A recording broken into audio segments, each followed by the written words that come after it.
Voilà, bienvenue à cette webconférence à la découverte de la VAE. Je remercie tout d'abord tous les intervenants qui vont vous partager les connaissances et les expériences tirées de la VAE. Merci beaucoup à Nadège Carozio et Émilie Barillet qui vont nous présenter un interview réalisé auprès d'une personne qui a réalisé une VAE. Merci aussi à Elisabeth Battista du PRC d'Elbeuf qui va interviewer une personne qui a réalisé 3 VAE, d'ailleurs, qui est en cours de sa 3e VAE. Merci également à Christelle Salazar. J'espère que Christelle, vous êtes bien là, vous nous entendez bien. Je suis là. Eh ben, c'est impeccable. Qui va vous parler des financements de la VAE.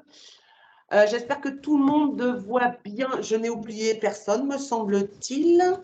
Je n'ai oublié personne. Si, Justine Bunel du PRC du Havre. Merci Justine qui va nous diffuser une interview d'une personne qu'elle a accompagnée dans sa démarche de VAE. Voilà.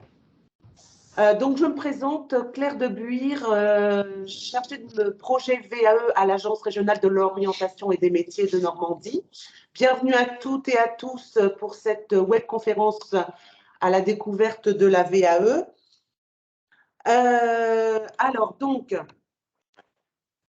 si ça veut bien fonctionner, voilà. Donc, voilà, je vais vous présenter le programme de cette webconférence et désolée pour le retard. Donc, dans un premier temps, je vais vous dire quelques mots sur l'Agence de l'orientation et des métiers de Normandie et surtout son rôle dans la VAE. Ensuite, bien entendu, je vous parlerai de la VAE, des différentes modalités, des acteurs de la durée. Puis, c'est Christelle Salazar pour l'association Transition Pro qui vous parlera des dépenses parce que, bon, la VAE est une démarche qui est, sur certaines étapes, qui est payante. Donc, elle vous présentera les dépenses ainsi que tous les modes de financement selon le statut du candidat. Voilà. Et je n'ai pas de partage d'écran. Quelqu'un me dit, je n'ai pas de partage d'écran.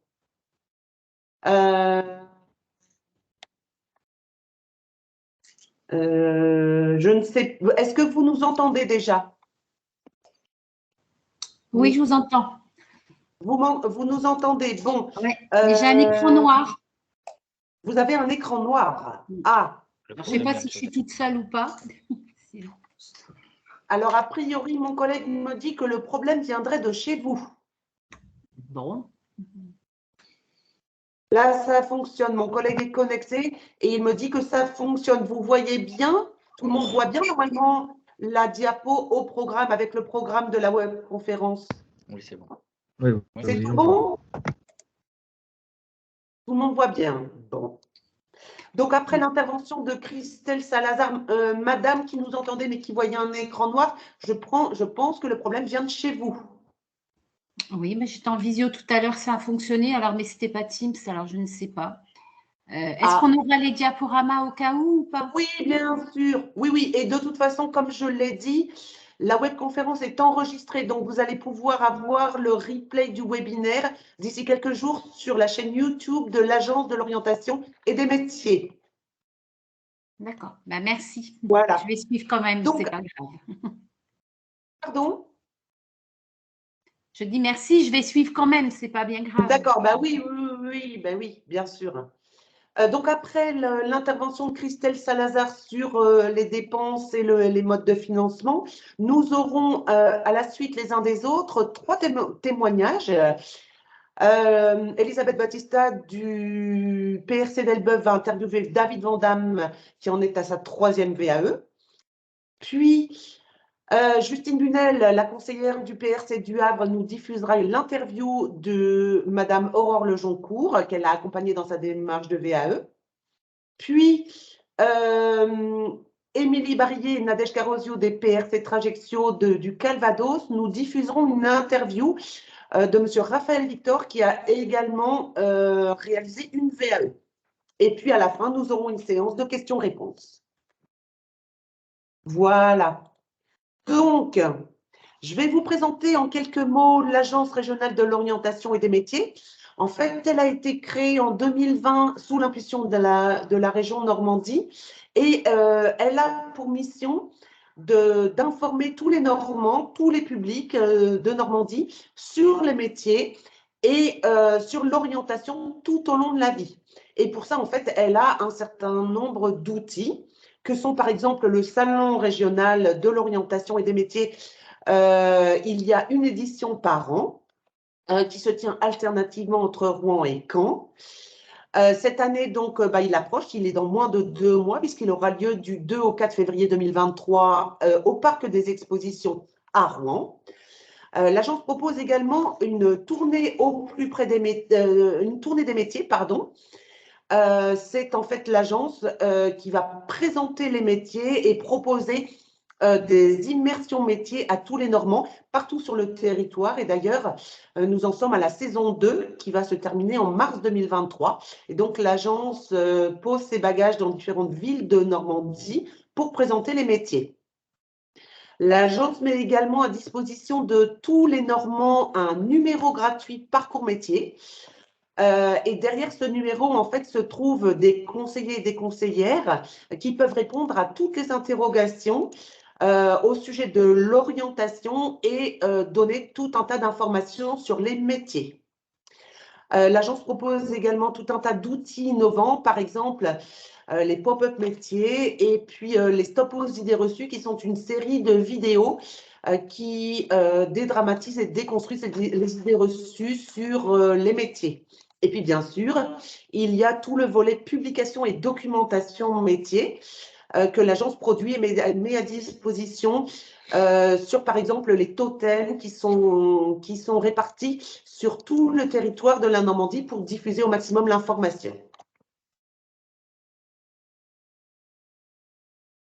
Alors, le rôle maintenant de l'agence dans la validation des acquis de l'expérience, en fait, c'est tout simplement, si je puis dire, de coordonner, d'outiller et de professionnaliser le réseau des points relais conseils qui sont présents partout en Normandie. Il y en a 32, grâce à des journées de professionnalisation, grâce aussi à des temps forts que sont par exemple la semaine de la VAE qui se termine aujourd'hui et dont cette webconférence est un événement digital qui fait partie intégrante de cette semaine de la VAE.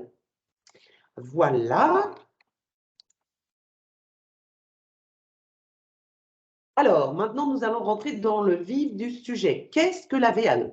Alors, la VAE, qui signifie validation des acquis de l'expérience, est un dispositif, une démarche qui permet, grâce à l'expérience acquise au travail, dans la vie sociale ou dans le bénévolat, une expérience acquise d'au moins 1 an, d'obtenir, grâce à cette expérience, un diplôme, un titre ou un certificat de qualification professionnelle. Alors, je précise, quand on dit l'expérience d'au moins 1 an, c'est une expérience qui équivaut à 1 an en temps plein, c'est-à-dire 1607 heures d'expérience dans un domaine professionnel particulier. Voilà. Et quand je dis expérience acquise par le travail, c'est acquise par le travail dans toutes les circonstances dans lesquelles chacun peut travailler, c'est-à-dire aussi bien dans son milieu professionnel que dans la vie sociale et que à titre de bénévole dans une association, par exemple.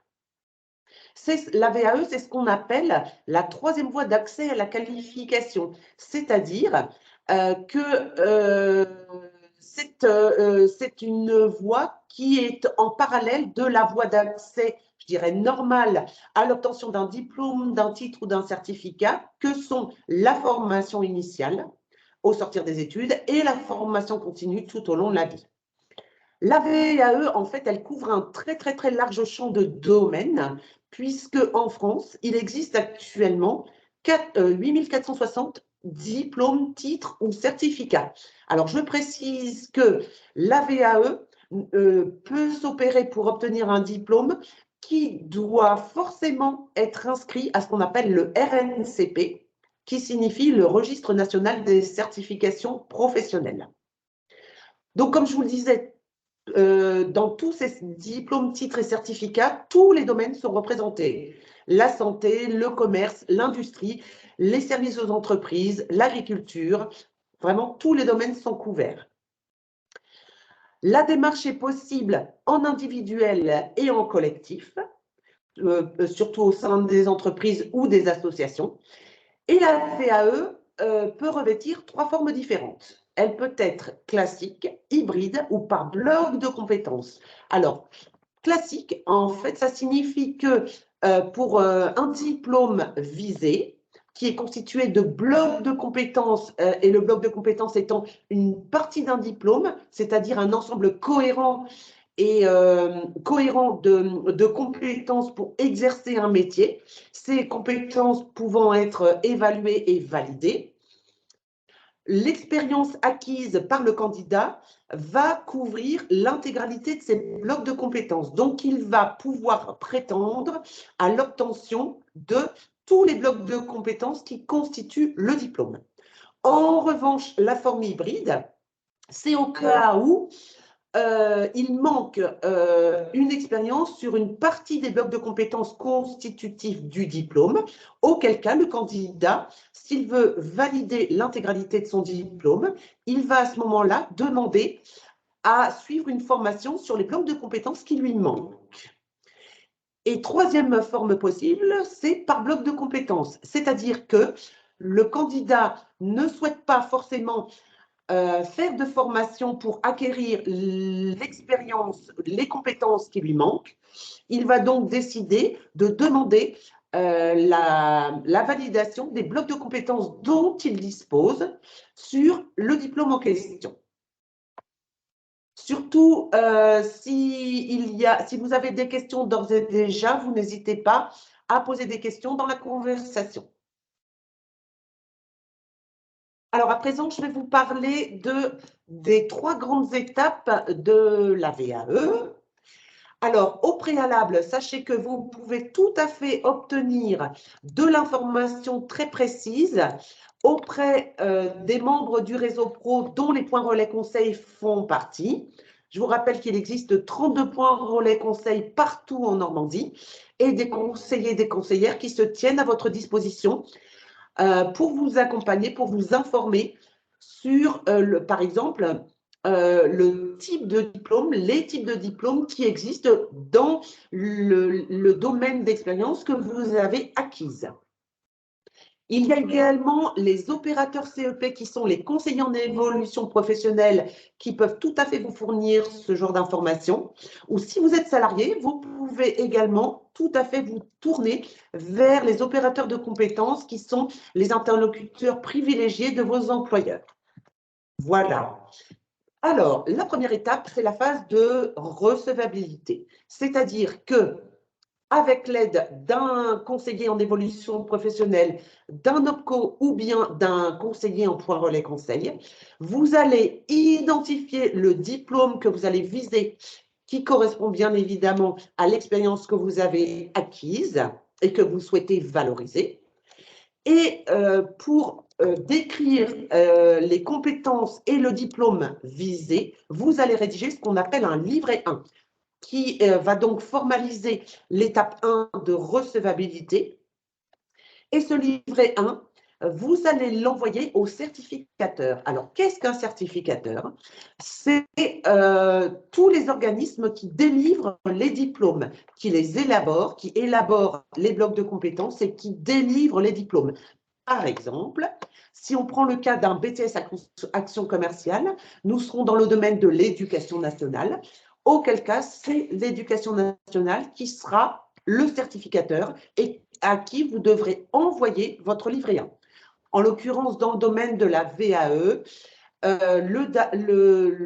l'éducation nationale a un service dédié à la validation des acquis d'expérience qui s'appelle le DAVA. qui signifie dispositif académique de validation des...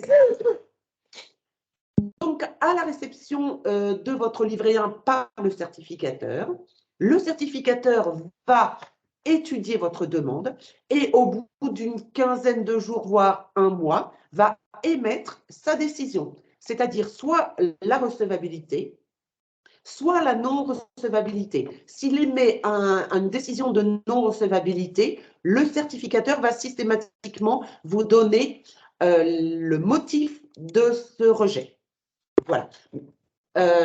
Au cas où votre demande est recevable, vous allez donc pouvoir passer à l'étape 2, c'est-à-dire l'accompagnement, puisque cette étape 2, en fait, c'est le cœur en fait, de votre démarche de VAE, avec la rédaction du livret 2.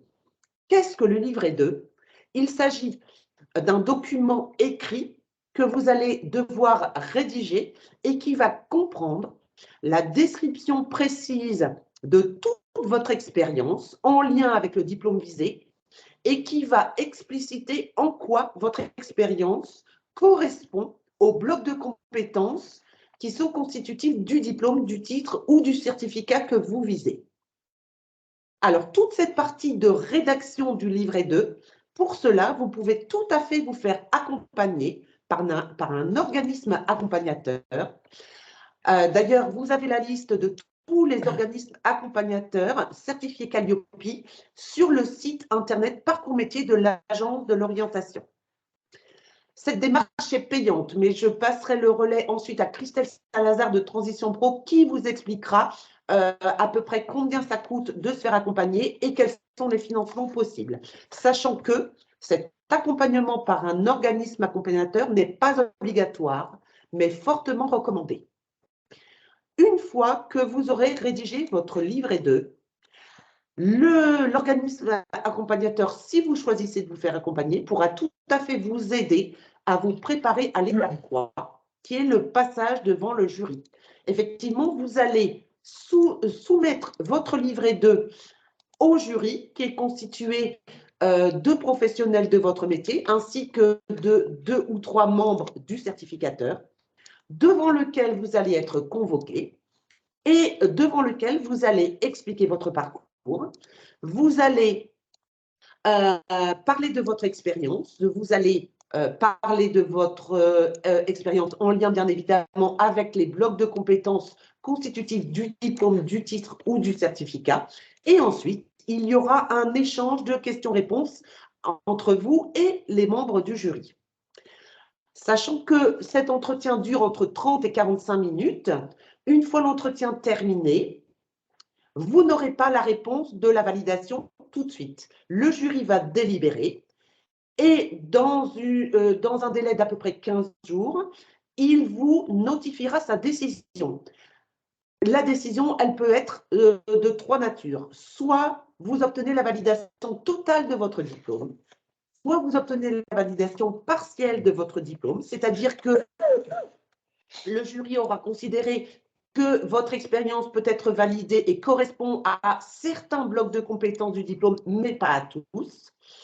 Et la troisième possibilité, c'est un refus de la validation. Dans les cas de validation partielle ou de validation refusée, bien entendu, le jury argumentera et donnera les motifs de cette décision. Voilà. Ce processus, ces 3 grandes étapes, dure, comme je vous l'ai indiqué sur la diapo, entre 9 et 12 mois. Voilà. Est-ce qu'il y a des questions sur toutes ces étapes de la VAE? Non, c'est clair? Oui, j'aurais une question. Bonjour. Oui, bonjour. Combien de temps reste valable le livret 1? Elisabeth, Justine ou Émilie, Nadège, est-ce que vous savez répondre à cette question? 12 mois à compter de la notification. 3 mois. Enfin, 3 ans, pardon. 3 ans. 3 ans. 3 ans. Ok, vous me confirmez, c'est 3 ans. Ok, très bien. Merci. Merci. Alors, maintenant, à quoi ça sert de passer, de s'engager dans une démarche de VAE? Eh bien, ça a tout un tas d'avantages. D'abord, ça va vous permettre d'examiner au plus près toutes les compétences que vous avez acquises par votre expérience. Évidemment, le but, c'est quoi? C'est d'obtenir, grâce à cette expérience, un diplôme, un titre professionnel ou un certificat de qualification. Je précise une chose très importante, c'est que les diplômes obtenus par la voie de la VAE ont exactement la même valeur que ceux obtenus par la voie de la formation initiale ou de la formation continue. Et puis alors, une fois que vous aurez obtenu votre diplôme à la suite d'une démarche de VAE, mais quelle fierté vous allez pouvoir ressentir, quelle fierté du travail accompli, parce qu'il faut bien avoir en tête que cette démarche de VAE, elle va vous demander du temps. Le temps, évidemment, le plus important, ça va être pour la rédaction du livret 2. On compte à peu près de 4 à 6 heures par semaine de temps de travail sur une période de 4 à 6 mois pour rédiger le livret 2. Donc, c'est un vrai engagement professionnel de votre part. Et donc, une fois que vous obtenez le diplôme, quelle fierté vous pouvez ressentir. Vous pourrez ressentir une vraie satisfaction personnelle. Et vous allez également pouvoir, par ce biais-là, faire un bilan de votre parcours professionnel et personnel. Et tout ça, dans quel but, me direz-vous? Eh bien, d'abord, ça va vous permettre de booster votre confiance en vous. Ça va vous permettre également de sécuriser votre parcours professionnel et aussi d'augmenter votre motivation et votre investissement dans votre travail. Et puis, la VAE, à quoi ça sert aussi lorsque vous êtes déjà en poste de travail? Eh bien, ça va vous permettre d'augmenter vos chances d'obtenir un poste plus qualifié. Et ça va vous permettre également de pouvoir justifier auprès de votre employeur d'une demande d'augmentation de salaire. Ceux qui veulent, ceux et celles parmi vous qui souhaitent intégrer la fonction publique, grâce à ce diplôme obtenu, vous allez aussi tout à fait pouvoir vous présenter à un concours de la fonction publique. Vous allez également pouvoir postuler à des offres d'emploi qui exigent un certain niveau de qualification. Et enfin, pourquoi pas, vous pourrez tout à fait penser à une reconversion professionnelle grâce au raccourcissement du cursus de formation que vous aurez initié si, par exemple, il vous manque des compétences pour obtenir tel ou tel diplôme. Voilà. Est-ce qu'il y a des questions? Ou est-ce que tout est clair? Bon. Je vais vous donner quelques indications également sur la réforme en cours. Alors, cette réforme, en fait, elle sera mise en œuvre à partir du 1er janvier 2024 et elle découle de l'article 4 de la loi qui a été adoptée par le Parlement très récemment, il y a moins d'un mois, qui porte mesures d'urgence relatives au fonctionnement du marché du travail en vue du plein emploi. En fait, cet article 4 de la loi va nécessiter pour la mise en œuvre de la réforme la prise de décrets d'application qui seront pris tout au long de l'année 2023, puisque l'idée de cette réforme, c'est de faire de la VAE un outil pour atteindre le plein emploi. Et donc, quelles vont être les principales mesures? D'abord, ça va être la création d'un service public national de la VAE qui va être piloté par un groupement d'intérêt public au niveau national. Il y aura dans cette réforme la suppression de la phase de recevabilité, c'est-à-dire qu'il n'y aura plus de formulaire CERFA à remplir. Ça sera remplacé par une phase de faisabilité. Il y a derrière cela la création de la mission d'architecte de parcours. Il y a également la mise en place d'une expérimentation qui concerne la VAE inversée. Et puis également la comptabilisation de périodes de mise en situation professionnelle au titre de la durée minimale d'expérience qui va être requise pour prétendre à la VAE. Ça c'est une grande nouveauté. Voilà, quelques mots sur la réforme. Alors, je vais pouvoir laisser la main maintenant à Christelle Salazar de Transition Pro, qui va vous présenter les dépenses et le financement d'une démarche de VAE. À vous, Christelle. Bonjour à tous, Christelle Salazar. Donc, je suis en charge du pôle instruction des demandes de financement pour les salariés du secteur privé dans le cadre de la VAE notamment, mais également dans le cadre de la formation. Et donc, je vais vous présenter effectivement les différentes possibilités de financement en fonction du statut. Je vais déjà partager, parce que ça va pas partager mon écran.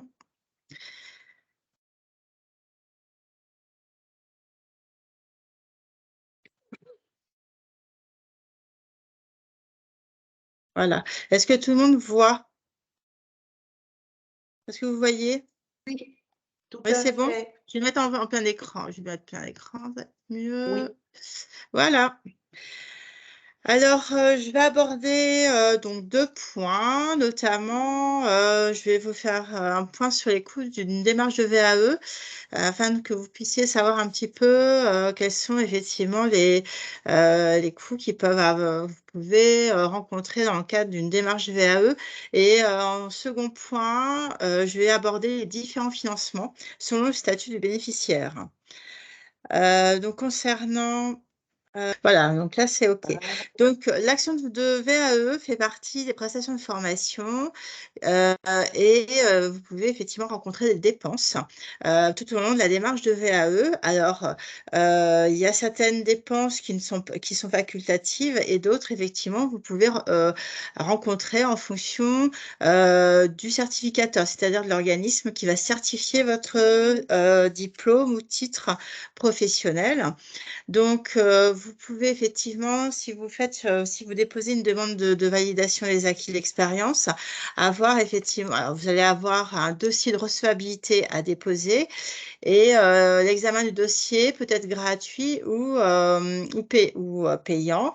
Vous pouvez également avoir des frais de passage devant le jury, ce qu'on appelle les frais de cession d'évaluation par l'organisme certificateur. Donc, c'est l'organisme qui va délivrer le diplôme, le titre que vous visez. Donc ça, effectivement, c'est assez aléatoire, ça dépend vraiment des certificateurs. Vous pouvez, alors si vous faites le choix d'être accompagné, notamment pour vous préparer à la VAE, vous préparer effectivement au jury. Alors, cet accompagnement-là est facultatif, mais fortement recommandé. Et là, il est payant. Donc, je vous montrerai tout à l'heure comment vous pouvez effectivement trouver un financement en fonction du statut. Il peut y avoir également des formations complémentaires ou obligatoires nécessaires pour pouvoir valider eh bien, le diplôme que vous visez ou le titre professionnel que vous visez. Si vous avez des déplacements, il peut y avoir également des frais de transport, de repas et d'hébergement, mais également des frais de rémunération, notamment pour les salariés. Alors également pour les demandeurs d'emploi, s'ils sont indemnisés par Pôle emploi. Bon, pour les demandeurs d'emploi, de toute façon, l'indemnisation continue. Là, effectivement, la rémunération va toucher davantage les salariés qui souhaitent le faire sur le temps de travail. Eh bien, décidément, en fait, c'est dès que je ne peux pas... C'est bizarre. Ah, je n'arrive pas... Ah, désolée. Voilà. Voilà, bon, on va y arriver. Donc, concernant les salariés, je vais commencer par les salariés. Donc, les salariés du secteur privé, eh bien, il existe différents dispositifs, notamment à travers l'OPCO. Alors, l'OPCO, c'est un organisme financeur que votre employeur peut mobiliser dans le cadre de certains dispositifs.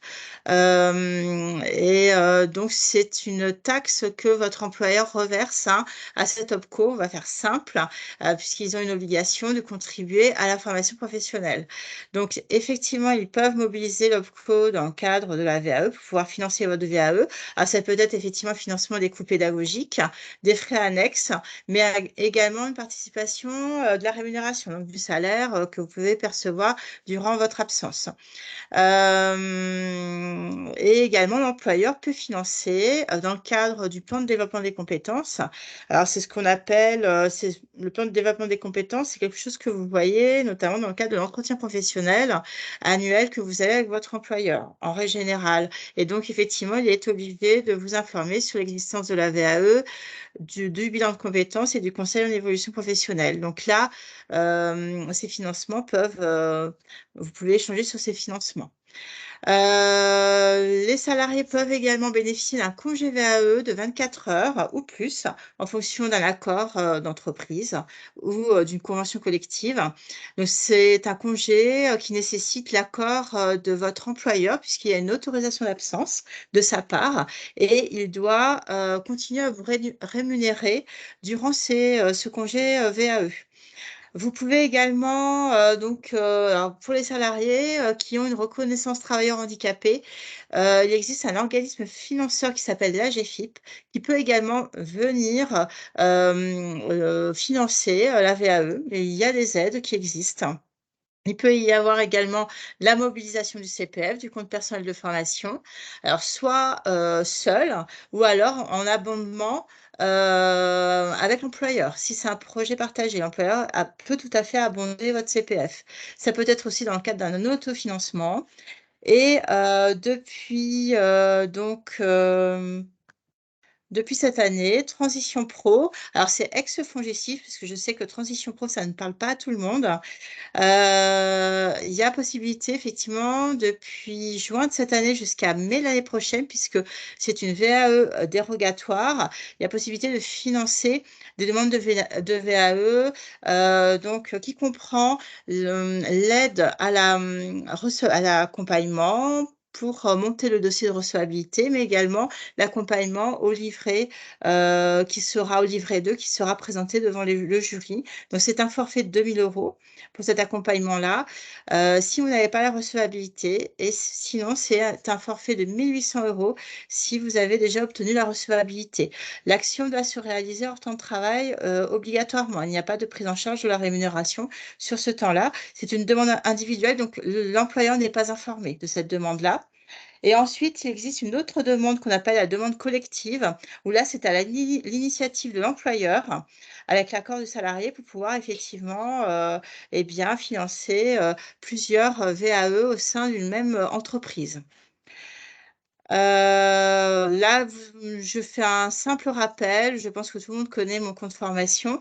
Donc, effectivement, vous pouvez l'utiliser pour pouvoir financer votre VAE quand c'est un projet autonome. Ça peut être sur le temps personnel, sur des congés que vous pouvez poser. Mais ça peut être également un projet partagé avec l'entreprise et il peut se faire pendant le temps de travail.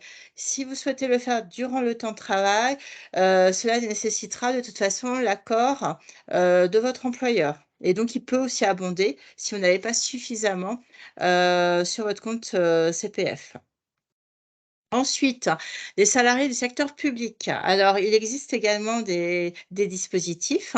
Alors, ça peut être également à l'initiative de l'agent. Donc, il peut aussi mobiliser un congé VAE. Cela existe également pour les agents de la fonction publique. Et il peut également mobiliser son CPF. Et si c'est à l'initiative de son employeur, donc de l'administration, là, il existe aussi un plan de formation qui diffère selon les fonctions publiques, puisqu'il y en a 3 grandes fonctions publiques, plus la fonction hospitalière qui, elle, a un OPCO qui l'aide en tout cas pour financer ce type d'action. L'action de VAE peut aussi se dérouler sur le temps de travail ou hors temps de travail. Et il existe également, comme pour les salariés du secteur privé, un organisme financeur qui peut aussi aider les agents qui ont une reconnaissance travailleur handicapé. Alors, concernant les demandeurs d'emploi, il y a possibilité que la région Normandie puisse financer l'accompagnement VAE. Alors, on est bien sur la phase d'accompagnement qui n'est pas obligatoire, que vous pouvez effectivement demander, qui est vivement recommandée pour vous aider à… Eh bien, je suis désolée. Ouais, elle a dû se déconnecter. Malheureusement, intempestivement. Bon. Eh bien, du coup, Elisabeth, est-ce que vous pouvez enchaîner avec votre interview de David Van Damme?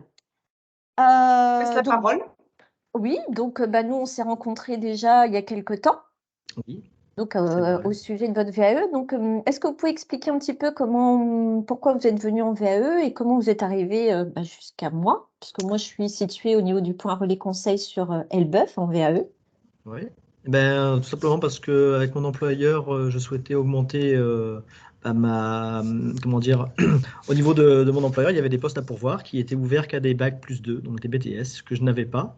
Et un de mes collègues avait passé donc un bac plus 2 en VAE, m'en a parlé, je n'avais jamais entendu parler de ça, et m'a conseillé d'aller dans un point relais conseil. Donc étant sur la région elbeuvienne, je suis parti directement à Elbeuf.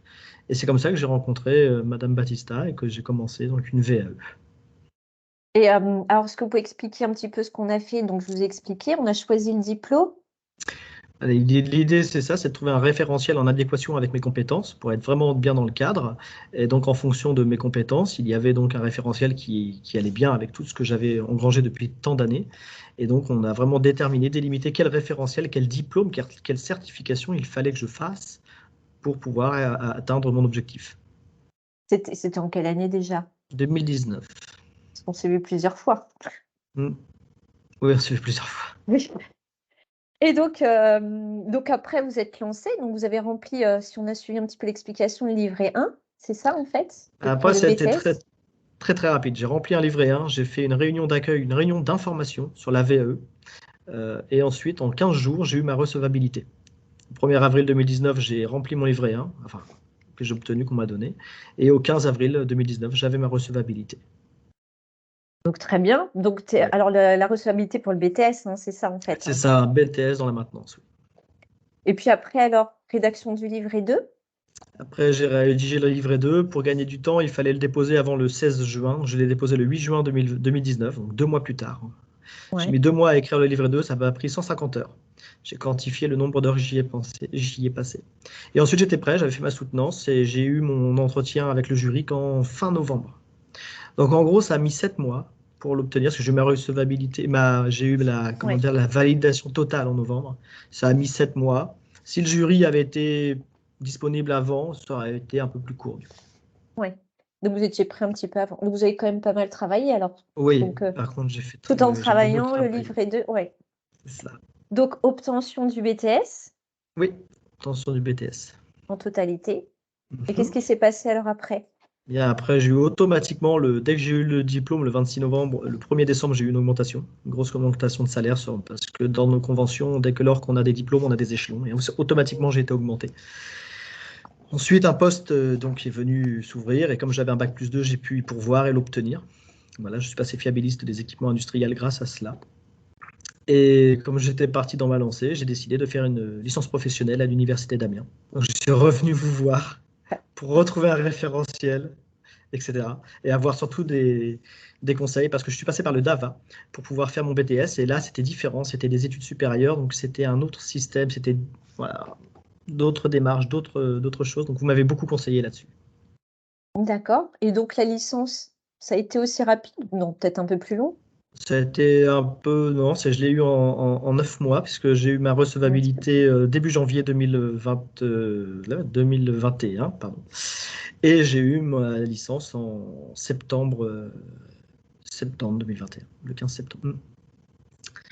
Voilà. Donc c'est pas mal. Est-ce que vous êtes arrêté là sur la VAE? Parce que du coup, quand on commence, on y prend goût. Ben voilà, donc puisque je l'ai eu, en fait, c'est les certificateurs qui m'ont dit que je l'avais eu avec les félicitations du jury, qui était la mention la plus haute qu'on pouvait obtenir. J'ai dit, puisque c'est comme ça, je suis dans une bonne dynamique, je vais tenter un diplôme d'ingénieur. Et donc là, par contre, j'ai demandé à mon employeur. Parce qu'après ma licence professionnelle, j'ai repris un grade. Mais le diplôme d'ingénieur, c'est plus spécifique. Pour passer ingénieur cadre dans mon entreprise, en tout cas, il faut l'accord de l'employeur. On peut passer tous les diplômes que l'on veut. S'il ne veut pas nous passer ingénieur, on restera technicien, dans mon cas. Mais il a accepté de me financer cette VAE et de reconnaître ce diplôme si je l'obtiens. À partir de là, donc, j'ai commencé une VAE en ingénieur officiellement au mois de mai, parce que mon employeur a financé l'organisme au mois de mai, mais j'ai commencé très légèrement avant, au mois de mars en fait, de cette année 2022. Voilà. Donc, et du coup, qu'est-ce que ça vous a apporté tout ça, la VAE, le point relais conseil? Qu'est-ce que vous en retirez en fait un petit peu de tout ça? Bah, même sans parler de ce que je suis en train de faire là, tout ça, c'est un gros travail introspectif à faire sur soi-même et sur le travail que l'on a accompli ces dernières années. De tout détailler, j'ai pu faire, comme vous disiez tout à l'heure, un bilan de compétences. C'est super important parce que même pour les employeurs, si on est en recherche d'emploi, si l'on a déjà fait un bilan de compétences, voilà, l'entretien d'embauche, l'entretien va se passer très facilement parce qu'on sait déjà de quoi on parle, quelles compétences on a ciblées. C'est très pratique ça. Et c'est grâce à la VAE que j'ai pu faire ça. Évidemment, j'ai obtenu des diplômes qui permettent d'attester mes compétences, mais vraiment le travail introspectif que l'on fait sur soi-même, c'est très très important. Et aussi, on augmente nos connaissances parce qu'on doit justifier de quelque chose qu'on fait au travail, mais des fois, ça date de quelques années, de quelques mois, donc on se replonge. Quand même dans un bouquin où on se replonge dans des connaissances et on réapprend, où on apprend d'autres choses également à côté et c'est très très formateur. Et qu'est-ce que vous conseillerez alors à quelqu'un qui voudrait se lancer? Parce que vous en avez fait quand même plusieurs, donc Ouais, alors de se lancer, de le faire, parce qu'honnêtement, par exemple pour le BTS, ça m'a pas coûté très cher, vraiment, je sais pas si je peux parler de tarification ici, mais oui. le BTS m'a coûté 20 euros. Voilà, je suis passé par le DAVA et en tout, c'était juste les frais d'inscription. J'ai pas payé, à part l'essence pour aller au jury, devant le jury ce jour-là, mais voilà, ça n'a pas coûté très cher. Et on l'a pas, de toute manière, on aura une recevabilité partielle et tout ce qui est acquis est acquis.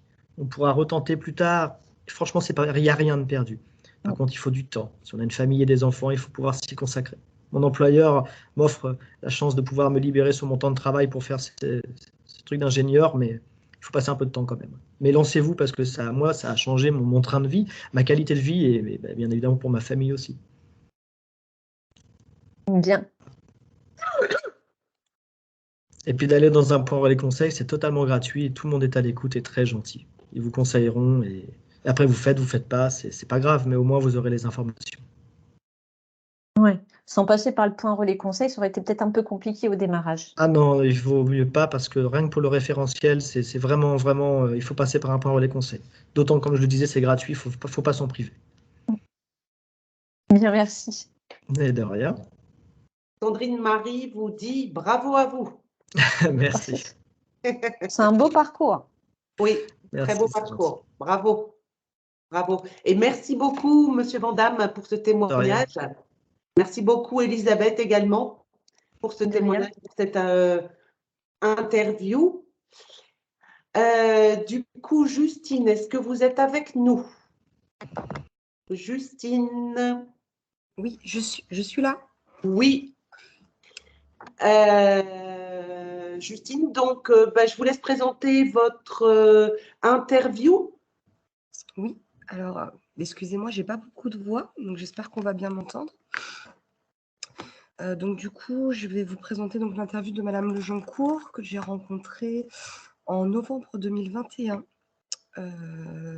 Voilà, c'est une personne qui avant était aide-soignante, qui malheureusement a dû arrêter et a dû et qui elle travaillait dans la fonction non publique, donc qui a été je cherche le terme, excusez-moi, qui a changé de poste, voilà, je vais détourner. Et du coup, elle s'est retrouvée donc dans tout ce qui est bureau de la fonction publique. Voilà, le souci, c'est que bon, au bout de 12 ans, elle a un petit peu la sensation d'avoir fait le tour et elle a voulu, elle veut faire une VAE puisqu'elle est en cours, hein, elle passe devant le jury le 14 décembre, donc très bientôt. Et donc pour pouvoir justement relancer un petit peu sa vie professionnelle et en fait son but étant de rentrer après à l'IFEN pour passer le diplôme du CAFERIUS, si je le prononce bien. Donc voilà, donc du coup je vous passe l'interview. Oui, s'il vous plaît, Justine. Alors, ok, bon je mets lecture, j'espère Oui. qu'il y aura le son. Alors, bonjour. Alors, du coup, comment avez-vous connu la VAE? Alors, j'ai connu la VAE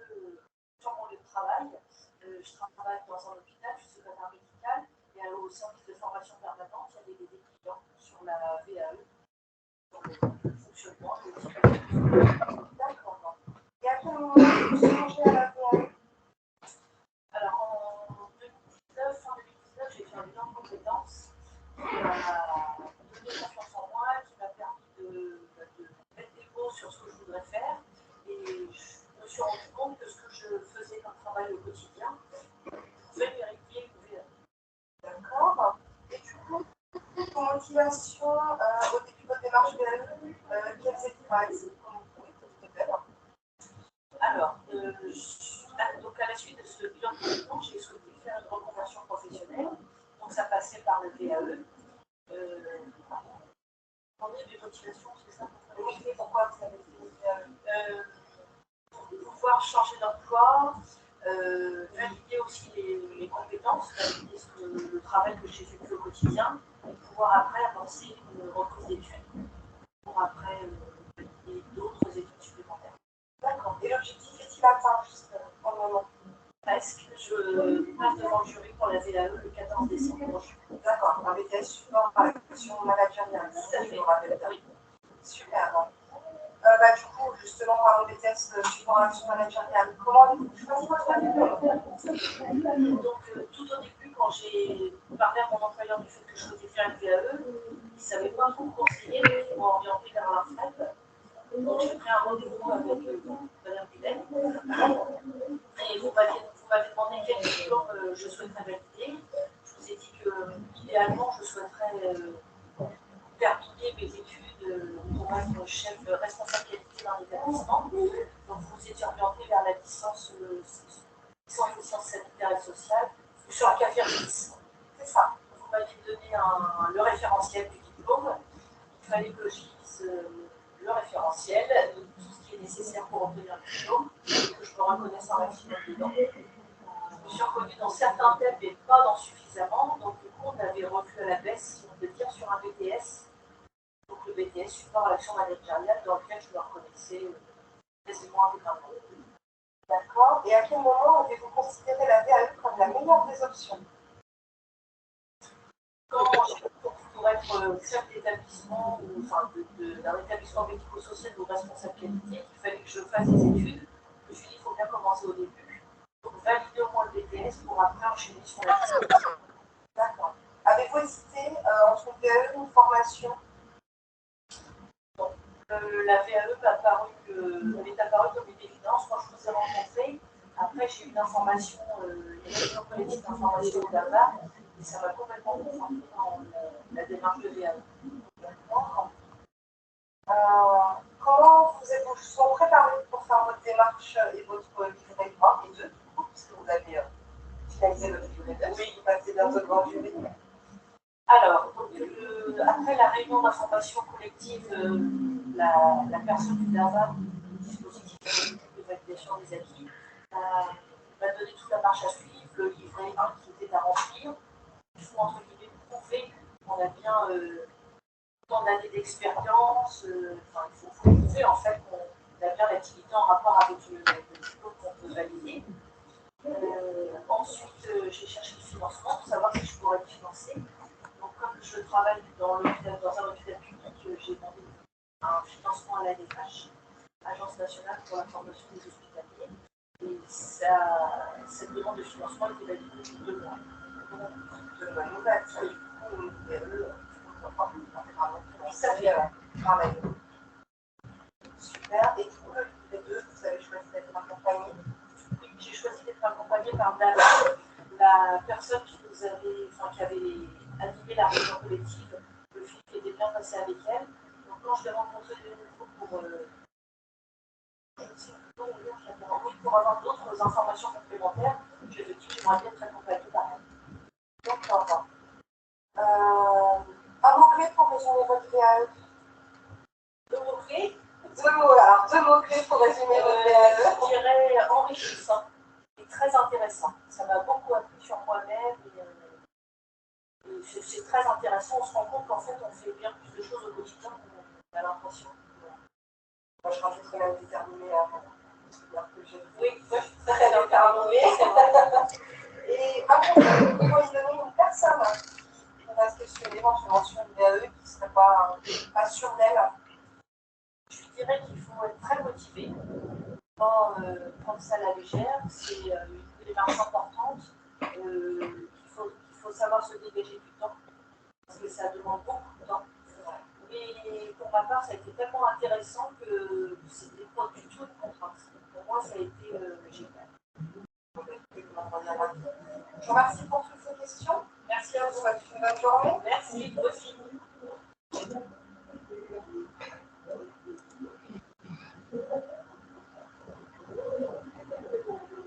Merci Justine. De rien. Pour cette interview. Du coup, je vais pouvoir passer la main à Nadège et Émilie qui vont nous présenter l'interview de Monsieur Raphaël Victor. Oui, tout à fait. Alors nous, on va effectivement vous présenter une interview qui a été réalisée par Madame Jocelyne Guérin, qui est responsable du département Manche et Orne chez Trajectio. Donc une interview auprès de Monsieur Victor, qui a fait chez nous, donc d'abord en tant que point relais conseil, la VAE, mais on est également accompagnateur en fait dans le cadre de la VAE. Donc on a pu l'accompagner jusqu'au bout de sa démarche. Voilà, on va vous présenter tout ça. Ok, super. Alors, je vous partage l'écran, donc j'espère que je n'avais pas de soucis techniques. Alors,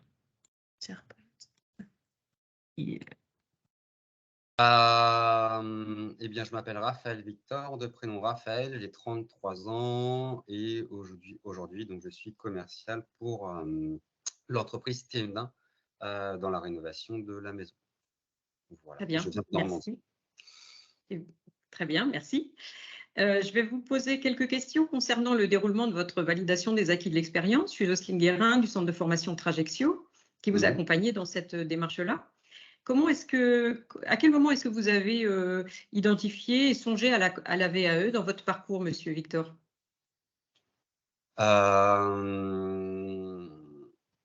Suite en fait à la perte d'un emploi, j'avais besoin de récupérer un emploi et en fait, j'étais bloqué au niveau de mes diplômes. Donc, j'avais besoin d'une formation supérieure reconnue par l'État. Et en faisant mes recherches, je suis tombé sur la validation d'expérience, donc la VAE. D'accord. Et vous avez fait des recherches expérience du coup en diplôme en bac+3 en l'occurrence. Très bien. Vous avez connu la VAE via une information sur Internet? Vous avez fait des recherches? C'est ça, en faisant des recherches, oui. Très bien.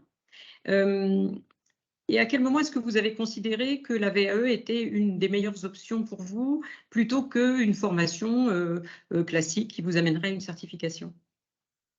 Eh bien, dans les recherches, la VAE expliquait que c'était par rapport à l'expérience professionnelle. Et comme j'avais acquis assez d'expérience professionnelle, j'avais d'abord envisagé la VAE.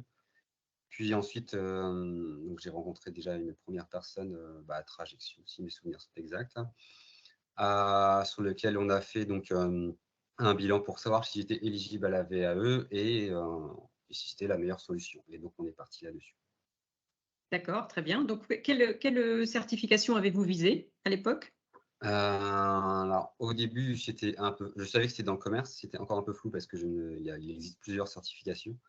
Donc, c'est pour ça que la personne qui était à Trajectio m'a aidé un peu à y voir plus clair. Et donc, j'ai visé un négociateur technico-commercial. Un bac+3 négociateur technico-commercial. D'accord. Donc, vous avez réalisé votre premier livret, votre livret 1, dans le cadre du point relais conseil. Et vous avez été reçu et vous avez ensuite réalisé un accompagnement auprès d'une de mes collègues. Et donc, alors, quand vous êtes rentré dans le vif du sujet de la VAE, comment ça s'est déroulé pour vous? Est-ce que vous pouvez nous en parler? Alors, pour le livret 1, c'est beaucoup d'administratif. C'est quelque chose qui est long de par son administratif. Moi, j'étais financé par la région.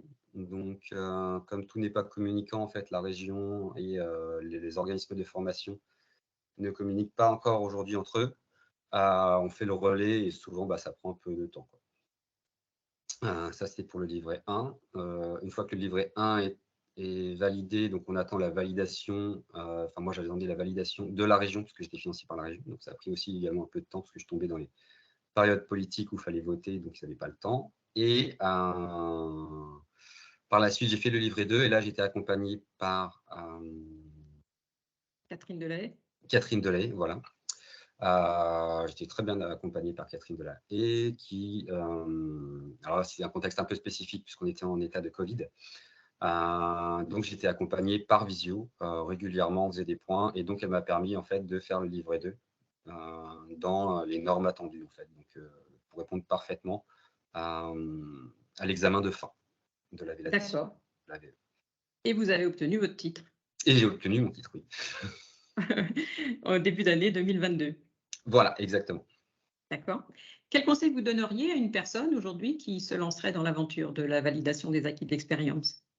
La première conseil, et ce que j'ai vu et ce que j'ai fait, c'est vraiment d'être accompagné. Parce que c'est tellement spécifique ce qui est demandé que tout seul, ça va être compliqué de comprendre exactement ce qui est attendu par le jury, que ce soit pour le livret 1 ou pour le livret 2 ou même pendant l'examen. Alors qu'en étant accompagné, ça enlève une grosse charge de travail puisqu'il y a une personne qui a déjà en fait toutes ces connaissances-là. Dans l'idéal, prendre des renseignements de financement si c'est possible. Ça, c'est une question de budget de chacun, mais il existe aujourd'hui plusieurs solutions aussi. Mais oui, le conseil, ça serait vraiment déjà d'être accompagné et d'avoir du temps devant soi. Quand on se lance dans une validation d'acquis d'expérience, ouais, ça prend du temps. Ça prend du temps, oui. Ouais. Donc, avoir du temps et un accompagnement, je pense que c'est les deux clés de la réussite pour une VAE. Oui, très bien. Et donc, un mot-clé qui qualifierait votre parcours à vous en validation des acquis de l'expérience pour terminer? Un mot-clé pour… ça s'est très bien passé.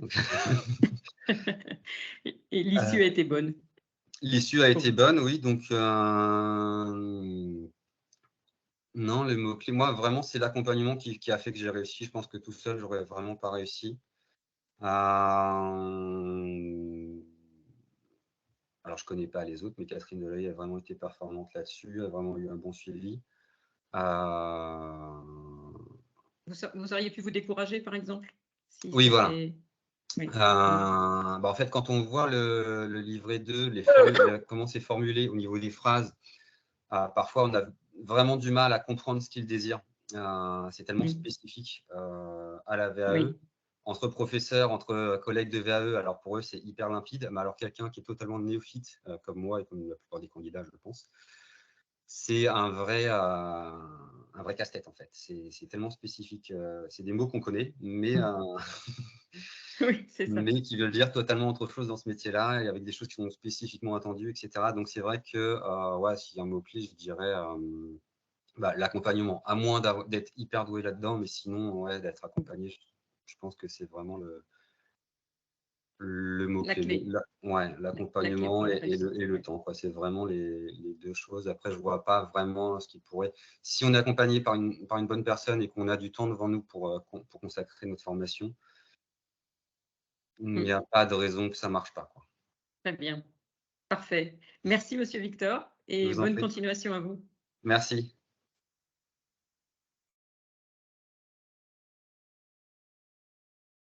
Eh bien, merci beaucoup, Nadège et Émilie, pour la diffusion de ce témoignage très intéressant, Monsieur Victor. Et puis, merci à Jocelyne Guérin, bien sûr, qui l'a interviewé. On transmettra. D'accord. OK. Est-ce que parmi nos internautes auditeurs, il y a des questions? Non, visiblement. Bon, alors si parmi nos internautes auditeurs, il y a des manchois et des manchoises parmi vous, vous allez pouvoir, si vous souhaitez rencontrer la conseillère PRC de Granville cet après-midi, sur l'heure du midi, pardon, elle tient un stand d'information au foyer des jeunes travailleurs Le Roc jusqu'à 14 h. Donc, n'hésitez pas à aller la rencontrer là-bas. Voilà.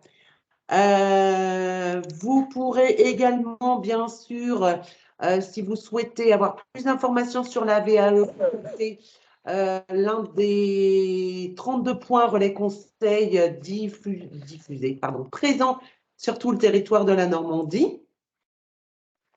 Nous avons quelqu'un qui écrit.